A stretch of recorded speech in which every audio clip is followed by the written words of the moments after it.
Are you looking for more out of your life? Do you need ideas on how to start new businesses and how to move forward in your own personal life? Well, guess what? You have come to the right radio show. At You Can Overcome Anything podcast show, you will learn and hear from many people from all walks of life who are sharing their challenges, their stories, the habits, and the mind shifts they had to overcome to become who they are today. On top, you will get a chance to connect and see how you can overcome anything by networking and learning about your next move through this radio show. I present to you our great speakers at You Can Overcome Anything podcast show with your host, Cesar Espino.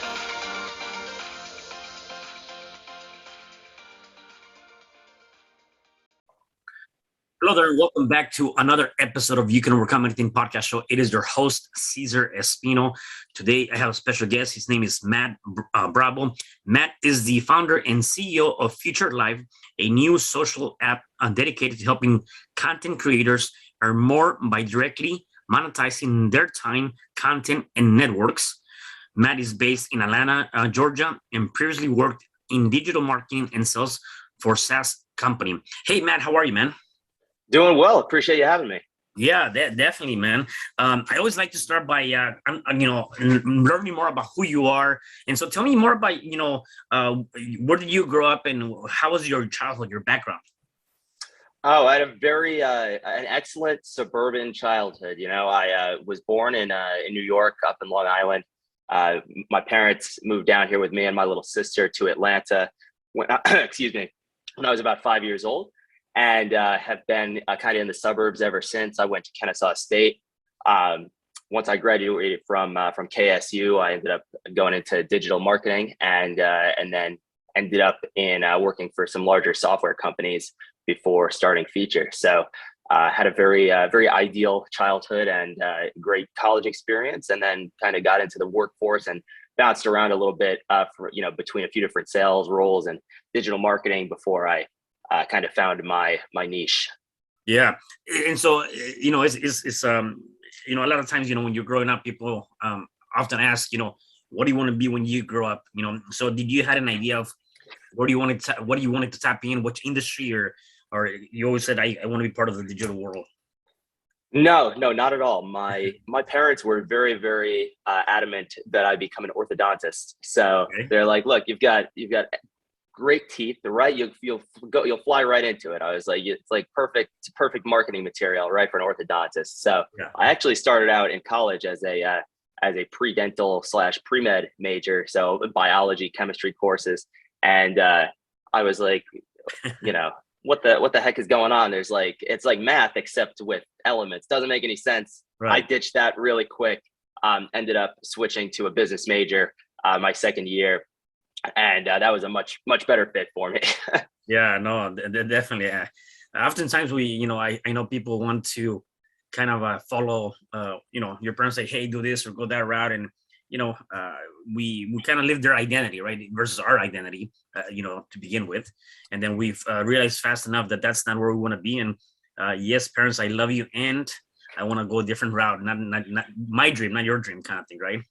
Right. So, luckily, I think I fulfilled kind of both of our goals, right? Because they were supportive of me, moving into business. I went back after college and got an MBA as well. So, they felt comfortable that I was educated, and then I might not be an orthodontist, but I still brush and floss every day. So they're happy with that. No, that's awesome, man. Yeah. Were there any challenges or things that you felt like growing up as a kid or even getting to your college years that you had to overcome, something major that might have happened in your life that, you can probably point out as a pivotal moment or a turning point for you?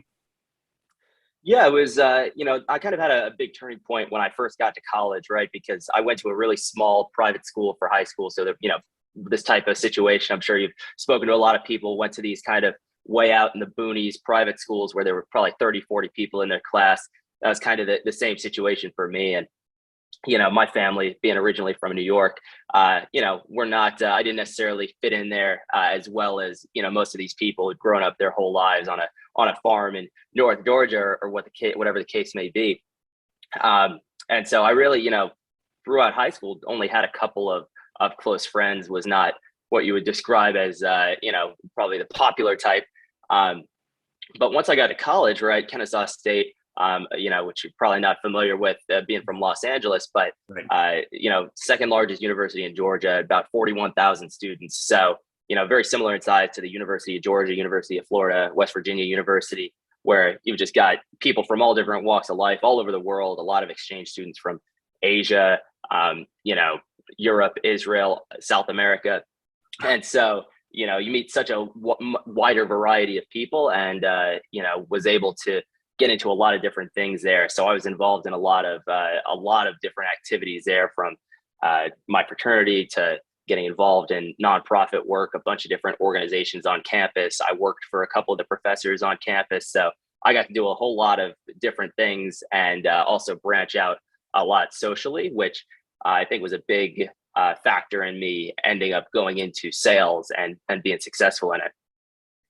Yeah, definitely. Now, after that, you say you worked for a company, came out of college, worked for a company. At which point did you realize that maybe that was not so much the path you wanted to take, and eventually venture into becoming your own boss, or being an entrepreneur? Right. I think it was probably my first job out of college, which wasn't digital marketing or software sales. Hmm. Which is ironic, right? The first job I ever got into, I was a mortgage loan originator. So I was calling 100 to 200 people a day, asking them if they wanted to refinance their homes. And, doing it, there's a lot of these small companies do refinances. And of course, was making just peanuts, right? Very small base salary. Um, and I was like, you know what, there's gotta be something a little bit more grand out there for me. And, from there, I ended up moving to a friend of mine owned a small digital marketing agency, which has now grown to be one of the largest in the Southeast over the last several years. I worked for him for about a year, and then another year as an independent contractor, doing just odd jobs here and there, everything from copywriting to SEO, and all sorts of different things, including sales.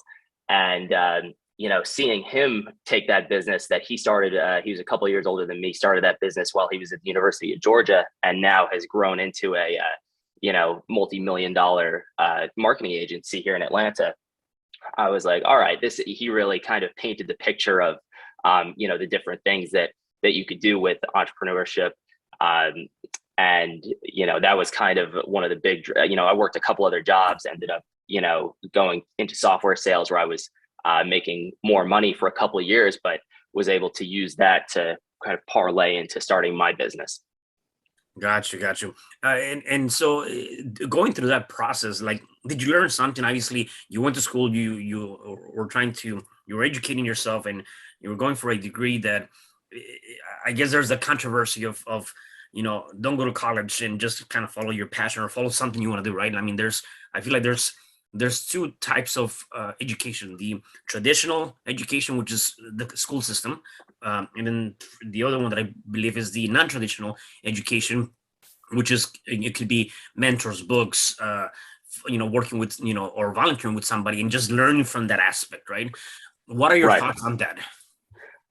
That is a pretty vast dichotomy, which is interesting because I had a very good experience in college, right? College Mhm. and MBA, right? 6 years of business school, which, you look at that, you're like, wow, that's a lot of classes, right? But in 6 years of business school, while I enjoyed it very much, had a great experience, and met a lot of good people, was nothing that I learned in those 6 years is really applicable to my day-to-day life right now, owning my company, or even prior to this, working for a Fortune 500 company or a startup. So I've worked at everything from a company with 2 employees up to 11,000 employees, and literally none of that knowledge was applicable. However, the having those kind of credentials has, number one, right, got me into jobs where I, number one, earned enough money to set aside so that I could invest money to start my business.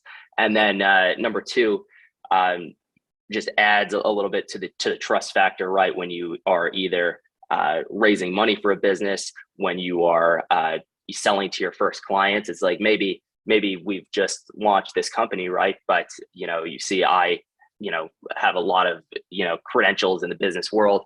I worked for a Fortune 500 company on X, Y, and Z. So I still think that while the actual knowledge that I picked up in the actual classroom there was not necessarily applicable to everything I do on a day-to-day basis, that it was still a worthwhile venture to go through that because of some of the intangible things, and namely being able to kind of go into a job after that where I was making enough money that allowed me to start my own business. Got it. So I would say probably, or maybe the lesson here with that is, if you are in, people that are listening or watching this, if you are in college, right, and you're going after a degree, is being able to take maybe the credibility and the time spent and the disciplines and all of the hard work that you put into that, and apply that in a sense of being able to think and have the idea of how can I make this work differently. Because I know there's a lot of people that come out of college, have these MBAs, bachelor's degrees, and unfortunately, as you mentioned, a lot of times that's not applicable to what they're doing, and or cannot utilize it. And sometimes they just fall off and forget about that degree. So more than forgetting about what you've learned, I think taking the disciplines, the attributes, and also the credibility, and utilizing that to apply to maybe your own business or something on the side, or something that can help you. I think that's a huge lesson in itself for those that are in college, right? And I definitely can relate to that in many ways. As you mentioned, I also have an MBA, and at the same time, Yep. a lot of things that I've learned there didn't apply. Yet I do know that having an MBA gave me and opened up doors for jobs that probably couldn't have if it wasn't for that. And so I definitely agree with you in that sense. And so definitely a lot of great things to go with that. Talking about fundraising, right? So you decided to venture out into your own business. What was one of the challenges, or what was the challenging part to say, hey, it's time for me to take this on my own? Was it the fundraising? Was it getting the systems in place? Was it the people? How do you put all that together? Right. It's a little bit of a game time decision type of thing, right? One day at a time, one step at a time process, right? Because I was still working for a very large software company in sales when I started Feature Live, right? And overlapped those by about 6 months. So for a while, right, it was a side hustle, which in a lot of cases makes sense, right? I was working remote, early on, especially we're a software company.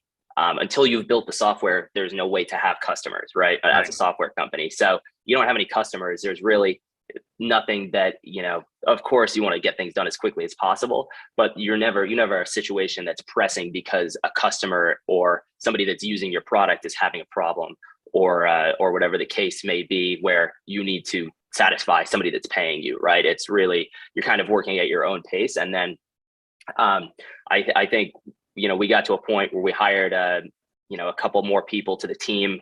And it was a point where, you're juggling a few things, and you begin to drop a ball or two. And that's kind of the time where you got to say, all right, am I gonna go full on into my venture, or am I gonna kind of continue to let some things slide? And so I think we were about 6 months into having started the company when I resigned from my job and decided to go do this full time. Got it.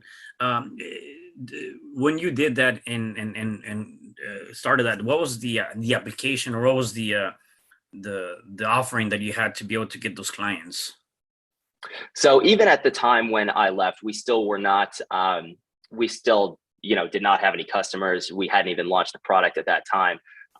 We still were in development for about another 6 months after that. But I had, by that time, I'd raised a little bit more money. So I'd taken on a couple investors who were relying on me. I had a couple of employees. And so at that point, it was really more of a factor of, we had a couple people, internal stakeholders who were relying on me to get things done. And that was kind of the factors that pushed me into going full time on it. And then, we didn't end up launching the product and actually getting users on the platform until, another six months after that. Okay, awesome. Yeah, yeah. In terms of getting all of that situated for you, what was the motivating factor, or what was that thing that inspired you to do what you're doing, or to actually even venture into that? Because again, a lot of times, if you had a nice 9 to 5, it's comfortable pay, you know, there's no right or wrong answer in terms of people where they want to be, except Right. when people venture from a 9 to 5 to taking the risk, which I think is a good risk of becoming an entrepreneur. There's a motivating factor, or there's something behind it that is pushing you to go ahead and do that. What was it for you?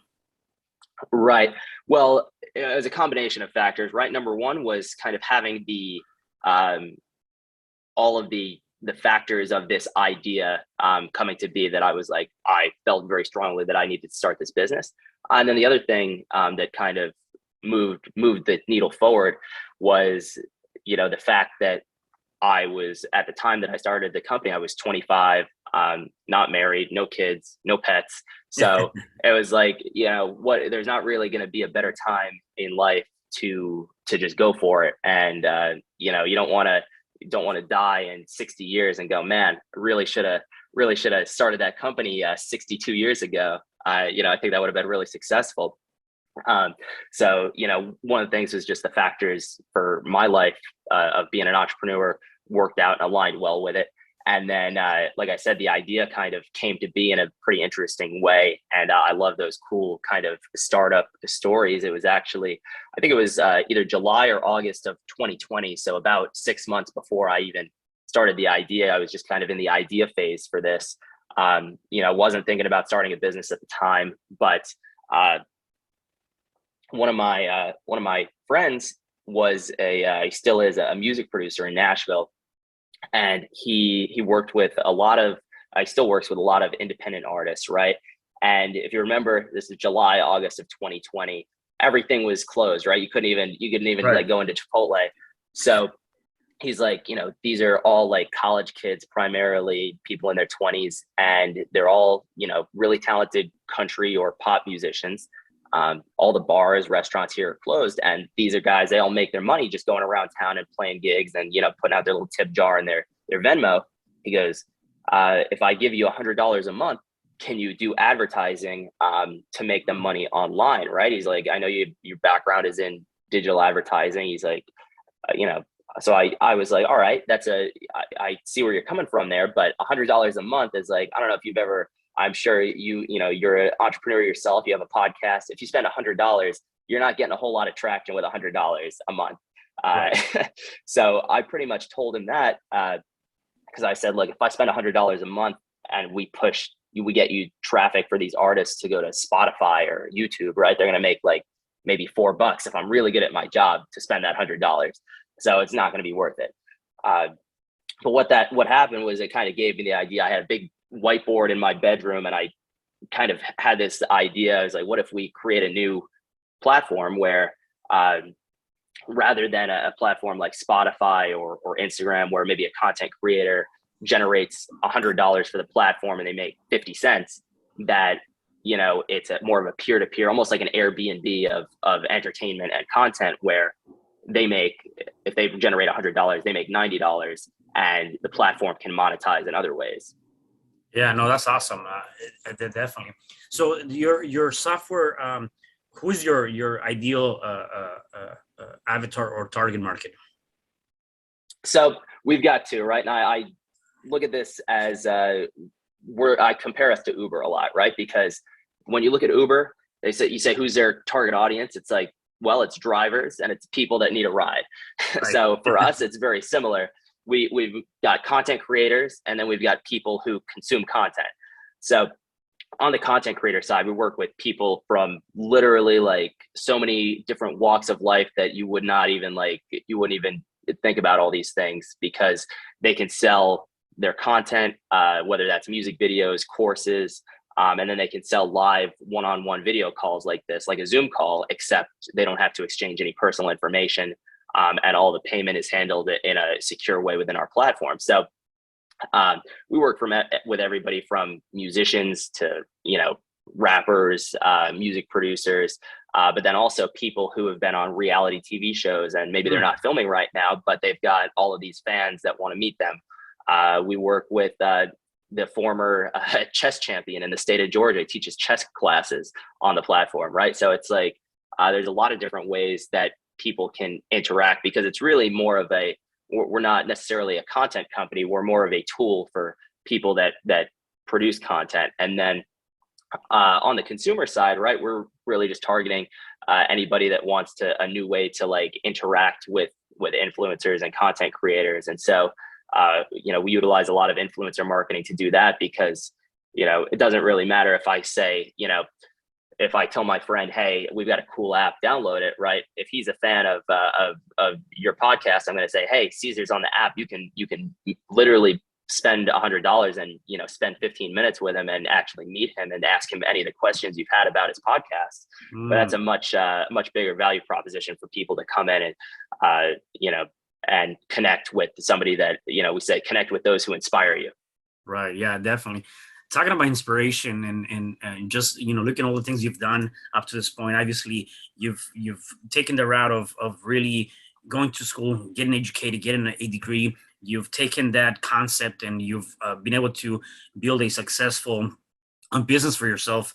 Do you have any, Tony Robbins refers to them as rituals. Do you have any habits or things that you do on a day-to-day basis to keep you in this positive state of mind?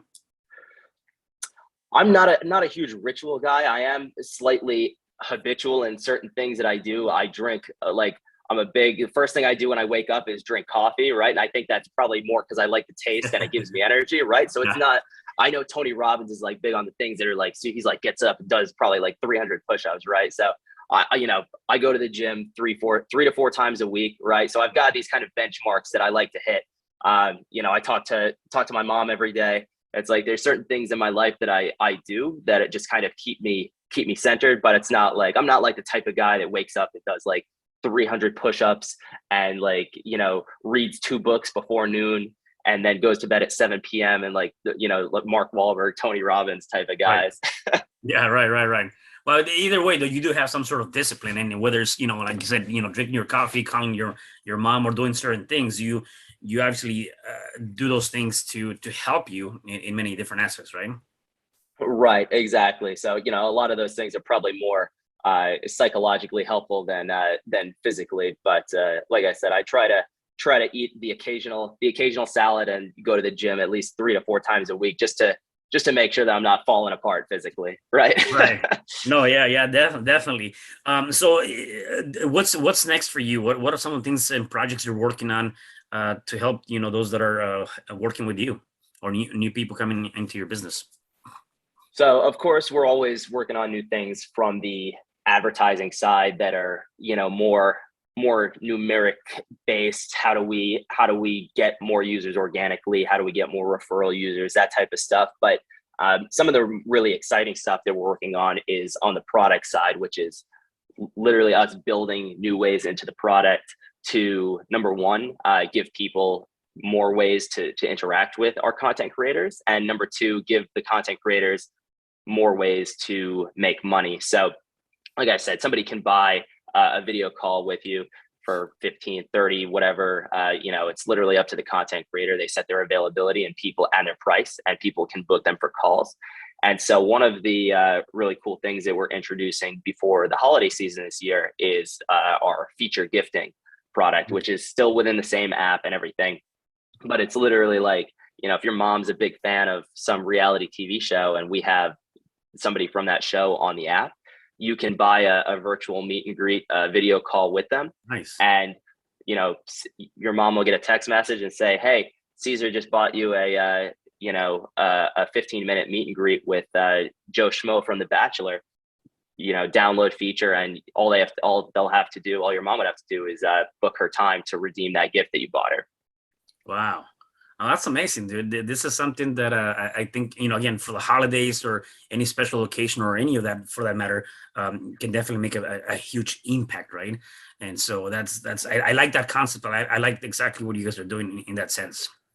Yeah, it's a fun space to be in. I was working the job that I had previous to this. I was working in supply chain software, which this is a lot more fun because this is a product that makes people smile. It's right. Like I'm a very punny guy. I tell a lot of dad jokes. So I love doing things that make people smile. And, while supply chain software is very helpful, it doesn't make a whole lot of people smile, Right. except probably for the people who sell their supply chain software company. Right, that definitely. So one of the things that kind of looking at the whole mix, what you're doing, when you're working on and creating that software, it reminds me of, and going back to what you said, you want to make people smile. It reminds me of Zig Ziglar, where he says, if you give enough people what they want, you're gonna get everything that you want. And it's kind of like the idea of being a servant, right? And Yeah. there's necessarily nothing negative with that, except some people say, well, you're building a business to make you wealthy or rich or whatever the case may be. And I'm like, well, money is not a bad thing to have. Nevertheless, how many people you're impacting, and I like the concept or the things that you're doing, because you can definitely impact the regular consumer to business owners, to really help them also create something that is going to be meaningful for them, and at the same time probably even help them create memories and or money along the way, right?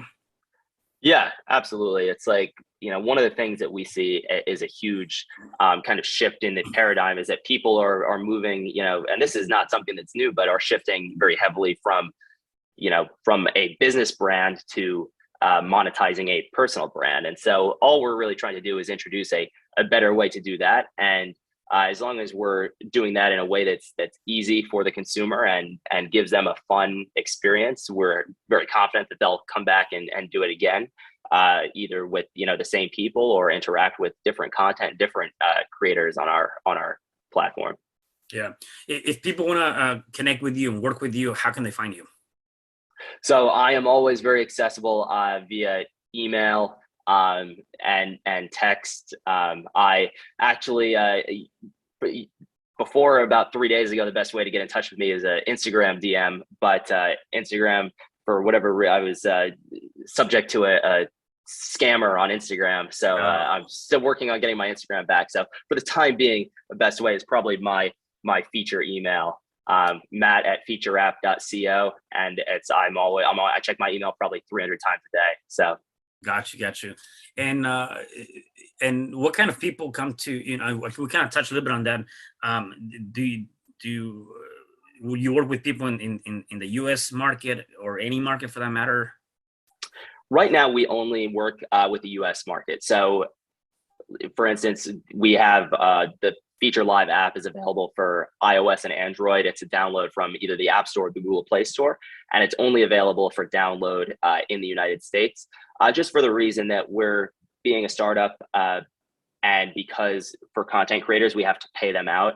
It gets a little bit sticky when you're dealing with the financial institutions and laws of different countries. And so we figured, let's start with just the United States. Our financial laws are tricky enough. We'll start here and see how that goes. Definitely they are. Yeah, for sure. Matt, you've given us a lot of great content and a lot of great stuff. And I want to just tap into, when I see somebody like you that has taken a business, an idea, and have created what you've created, there's always something behind that. And the idea behind that is that the thoughts that we believe in, and there's an African proverb that says, when there's no enemy within, there's no enemy outside that can do us no harm, right? And so it comes down to the ideas, the things that are going in your mind.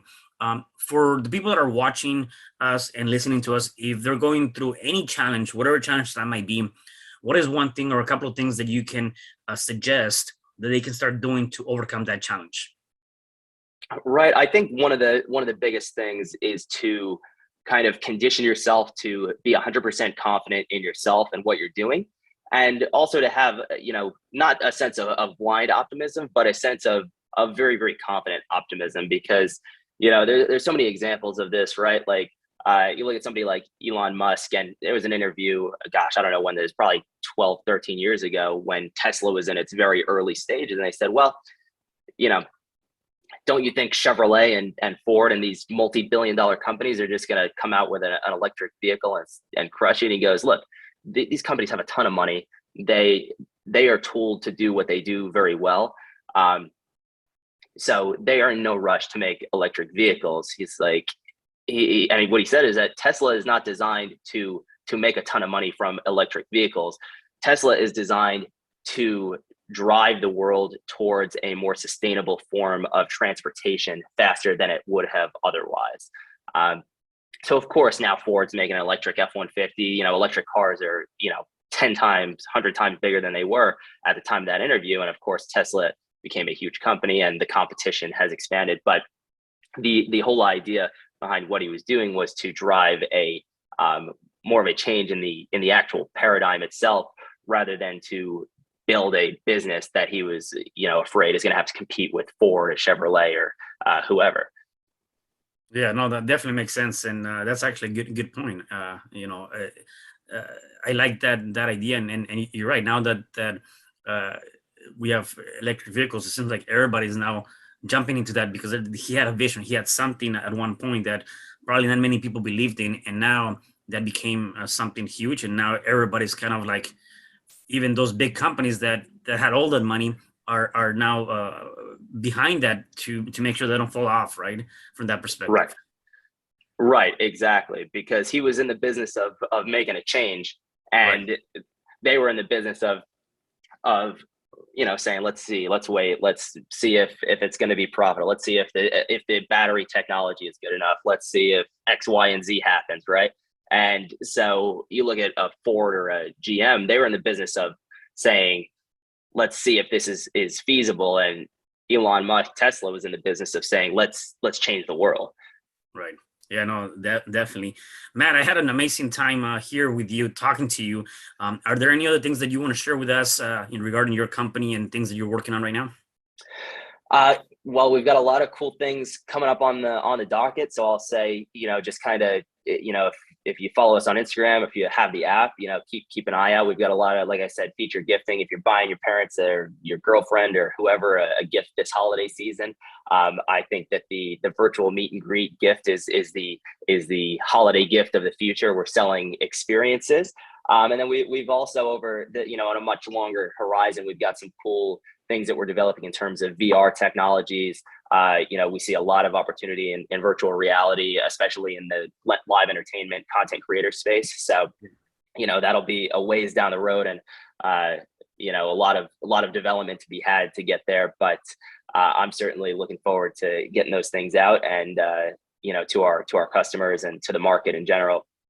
Yeah, no, definitely. I love it, man. Well, Matt, again, thank you so much for being here. Really appreciate everything you've shared. And so definitely, we'll definitely keep a lookout on everything you have coming up in the near future. Awesome. Yeah, I appreciate you having me. Thank you. Yeah, definitely. For the rest of you guys, do me a favor. Please make sure that you follow Matt. I'll have all the information for you guys to connect with them. And do me a favor, share this message because somebody definitely needs to hear this. And I will see you guys at the next episode of You Can Overcome Anything podcast show. Goodbye.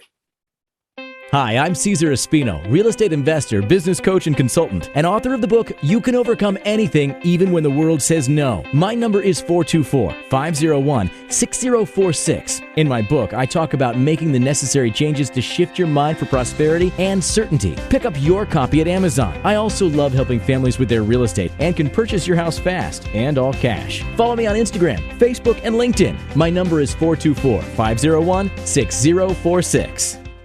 Thank you for having me today. I am so glad you've tuned into this podcast. You can find me at your favorite podcast platform where you can like, subscribe, comment, and share. And to learn more about myself, my services, you can find me at www.cesarrespino.com, or you can also find me at your social media. Thanks for joining me, and I am looking forward to having you at the next episode. And know you truly can overcome anything.